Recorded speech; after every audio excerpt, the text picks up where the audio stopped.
நியூசிலாந்துக்கும் இந்தியாவுக்கும் நடந்துன்னு வரும் ஓடிஐ சீரீஸ்ல முதல் போட்டியில வாஷிங்டன் சுந்தருக்கு இன்ஜுரி ஆனதுனால அந்த சீரீஸ்ல இருந்து ரூல்ட் அவுட் ஆயிட்டாரு. அவருக்கு பதிலா எந்த பிளேயரை எடுப்பாங்கன்ட்டு ரசிகர்கள் ஆவலுடன் எதிர்பார்த்துட்டு இருந்தாங்க. வாஷிங்டன் சுந்தருக்கு ரீப்ளேஸ்மெண்டா ஆயுஷ் பதோனிய செலக்ட் பண்ணி வச்சிருக்காங்க. யாருமே எதிர்பார்க்கல ஆயுஷ் பதோனிய செலக்ட் பண்ணுவாங்கன்ட்டு. ஆயுஷ் பதோனிக்குனா 3 தரமான ஆல்ரவுண்டர் பிளேயருங்க இருக்கிறாங்க.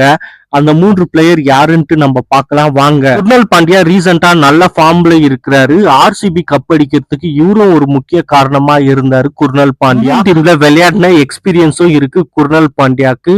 ஆனா இவருக்கும் வாய்ப்பு தரல. அடுத்ததா அக்சர் பட்டேல், இவருக்கு பயங்கரமான எக்ஸ்பீரியன்ஸ் இருக்கு ஓடிஐ மேட்ச்ல விளையாடி.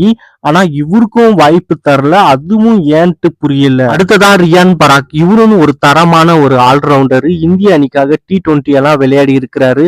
நல்ல எக்ஸ்பீரியன்ஸ் இருக்கு. ரியான் பராக்குக்கும் வாய்ப்பு கிடைக்கல. ஆயுஷ் பதோனி ஒரு நல்ல பிளேயர் தான். ஆனா அவரை விட இவங்க 3 பேரும் நல்லா பெஸ்டா இருக்கிறாங்க. இவங்களுக்கு வாய்ப்பு கொடுக்காம ஆயுஷ் பதோனிக்கு வாய்ப்பு கொடுத்திருக்கிறாங்க. மிகப்பெரிய வாய்ப்பு கிடைச்சிருக்கு ஆயுஷ் பதோனிக்கு. ஆனா பர்ஃபார்மன்ஸ் மட்டும் நல்லா பண்ணல.